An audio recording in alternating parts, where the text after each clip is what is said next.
In the last 2 seasons, Boston has been home to 2 consecutive championship celebrations, but both of them were for the visiting team. In June 2022, the Golden State Warriors hoisted the Larry O'Brien Trophy on the TD Garden, and in late May of this year, the Miami Heat did the same, but for the Eastern Conference Championship Trophy. For the second time in 4 years, the Heat had prevented the Celtics from reaching the NBA Finals, and this time Boston was on the verge of making history. They were trying to become the first NBA team to ever win a 7-game series after trailing 3-0, but they fell just short. Jayson Tatum said this after the loss. "We know we had a special opportunity this year. We just fell a little bit short, but it's not like we're not capable. We have the talent." For the past 7 seasons, the Boston Celtics have been one of the most dominant teams in the NBA. They've won more playoff games than any team but the Golden State Warriors, and more regular season games than any team but the Milwaukee Bucks. But despite their success, the Celtics have yet to win a championship during this stretch. They've been to the conference finals 4 times and even made it to the NBA Finals in 2022. But they've come up short each time. This offseason, the Celtics made 2 big moves in an attempt to finally break through and win it all. In June, the Celtics made a blockbuster move, acquiring stretch big man Kristaps Porzingis in a 3-team deal. Marcus Smart, who was recently named the 2021-22 Kia NBA Defensive Player of the Year. This move sent former Defensive Player of the Year Marcus Smart to the Memphis Grizzlies, but it also gave the Celtics a major upgrade at their front court position. Just days before training camp began, the Celtics made another big splash, trading for Jrue Holiday from the Portland Trail Blazers. Holiday is one of the best defensive guards in the NBA, and he also gives the Celtics a reliable scoring option at the point guard position. These 2 moves have given the Celtics unparalleled flexibility at both ends of the court. Coach Joe Mazzulla now has a top 6 rotation that features elite floor spacing, elite defense, and a variety of late-game options. With Porzingis and Holiday on board, this gave the Celtics the versatility and firepower to go toe-to-toe with any team in the league. The Celtics roster moves this offseason were a clear signal that their time to win a championship is now. With the new collective bargaining agreement in place, the window to win a championship is narrower than ever. Celtics guard Derrick quoted this about the team's offseason and said, "There's a lot of excitement. Adding Jrue and KP and how close we've been every year since I've been here. A championship is what we're focusing on." However, the Boston Celtics are on the brink of a financial crisis. The new NBA Collective Bargaining Agreement, or the CBA, has created several onerous restrictions on teams at the top end of the spending scale, including the much-discussed second apron above the luxury tax. This new rule will heavily penalize teams that exceed it, and it was designed specifically to rein in the excesses of teams like the Warriors and Clippers. But it also has the potential to make it difficult for any team sitting at the top of the league to stay there for an extended period of time without having to make very difficult choices. For the Celtics, those choices are rapidly approaching. Since the new CBA came out, the Celtics have been gaming out every possible scenario for when Jaylen Brown and Jayson Tatum's Supermax extensions kick in starting in the 2025 to 2026 season. With Brown signing the richest contract in NBA history this summer and Tatum expected to sign an even bigger one next year, the Celtics will have 2 of the highest paid players in the league. This means they'll need to be very strategic about how they build the rest of their roster. Even with just Brown, Porzingis, Pritchard, and Tatum under contract for 2025 to 2026, the Celtics would be rapidly approaching the projected salary cap. And that doesn't even include the salaries for essential players like White and Holiday. So, how will the Celtics make it all work? That process began this summer when Boston chose not to retain restricted free agent forward Grant Williams, a key part of Boston's past 2 playoff runs. The Celtics chose a couple of second-round picks and salary flexibility over matching the 4-year, $54 million deal Williams signed with the Dallas Mavericks. Still, with most of the second apron rules not taking effect until the 2024 to 2025 season, coupled with Brown and Tatum still being on their current contracts for 1 and 2 more seasons respectively, Boston's books remain manageable despite going into the season with the league's 5th highest payroll. The Celtics made a pair of blockbuster moves this offseason, acquiring Kristaps Porzingis and Jrue Holiday. These deals were made possible by the Celtics' ability to add significant salary thanks to their unique roster construction. Porzingis agreed to a 2-year extension in July, while Holiday is set to become a free agent next summer. Both players are expected to command hefty contracts, but the Celtics are confident that they have the pieces in place to make a deep run in the playoffs. Jayson Tatum said this on Media Day.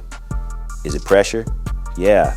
There's a handful of teams each year that realistically can probably win the championship, and we're in that mix. That's what we're aiming for. Rarely does a team with Boston's success pursue a makeover like this.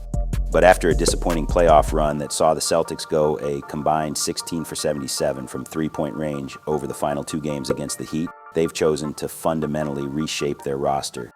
They've done so by trading away Marcus Smart, the heart and soul of their locker room since arriving as the sixth pick in 2014, and replacing him with Kristaps Porzingis, the 7'3" forward who was once the NBA's original unicorn. Boston was the NBA's second-best offense last season, but they could tend to get one-dimensional and settle for jumpers. Porzingis is a career 36% three-point shooter who's coming off the best season of his career in Washington, where he averaged a career-best 23.2 points, along with 8.4 rebounds, 2.7 assists while shooting 50% from the field. The Celtics are hoping that Porzingis can provide them with an alternate way to attack defenses. His size and shooting ability should make him a difficult matchup for opponents, and he could also help to create space for their other playmakers. Last season, the Celtics ran 309 post-ups all season, an average of just under 4 per game. But Kristaps Porzingis ran 263 by himself, more per game than Boston as a team. And he shot 61% on them, the fifth best mark in the NBA.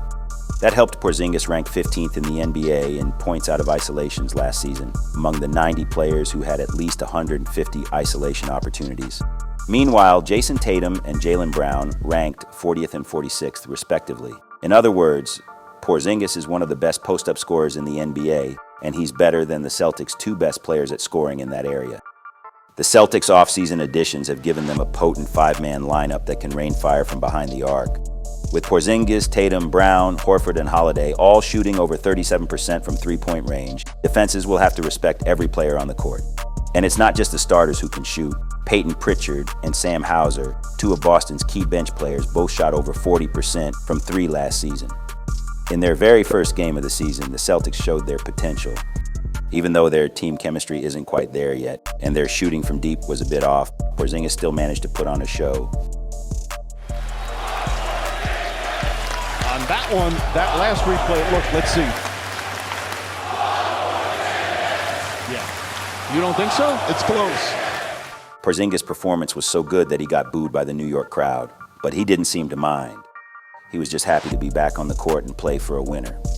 Awesome feeling to come back now with being a Celtic and play here. Even getting booed and getting all that. It's still cool. I really like that and enjoy that. Jrue Holiday and Derrick White could form one of the most elite defensive backcourts in NBA history. Since the NBA-ABA merger, there have been only 4 guard pairings that feature 2 starting guards named to an NBA All-Defensive team the previous season. Phil Smith and Jamal Wilkes with the 1977 Warriors, Paul Pressey and Sidney Moncrief with the 1986 Bucks, Gary Payton and Nate McMillan with the 1994 Seattle Supersonics, Mike Conley and Tony Allen with the 2013 Grizzlies. If Jrue Holiday and Derrick White start for the Celtics for a majority this season, they'll become the 5th duo on this exclusive list. Even if one of them starts on the bench, it's virtually certain that they'll both be on the court to finish games. And that's bad news for opposing teams. The Celtics are hoping for a dynamic two-way impact from their new front court duo of Al Horford and Kristaps Porzingis. Horford and Robert Williams III were a successful pairing, but Porzingis offers a unique roll threat and elite floor spacing that Williams couldn't.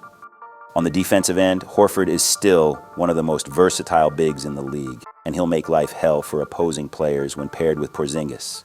The Celtics already have 2 of the best wing tandems in the league in Tatum and Brown.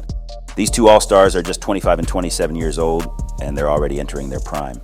Add in Holiday and White, 2 of the best defensive guards in the NBA, and Horford and Porzingis, 2 of the league's better shooting bigs, and you have a Celtics team that can run, score, and defend. The Celtics have an answer for just about every equation an opposing team can throw at them. This is a team that can score from anywhere on the court, defend at a high level, and switch on all 5 positions.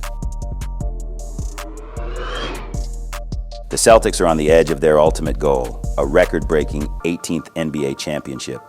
It's a chase that's been burning in their veins for 15 years, ever since Kevin Garnett's iconic scream echoed through the Boston Garden.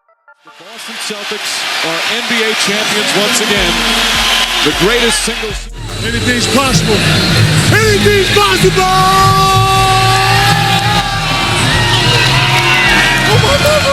Their rivals, the Los Angeles Lakers, have caught up to them in championships won, but the Celtics are determined to break through to the top once again. This offseason, they've remade their roster with a clear eye on the prize. Brad Stevens said this in an interview before the season opener. You got to pay a good price for things, right? That's the way it goes. We're trying to win a championship. I couldn't be more excited to hear this as a Celtics fan. I'm still salty ever since the Lakers caught up with their 17th championship, but it's time for us to get it back before the window closes. I hope y'all enjoyed. Thanks for watching, and I'll see y'all on the next video. Also, don't forget to like, comment, and subscribe if you made it this far.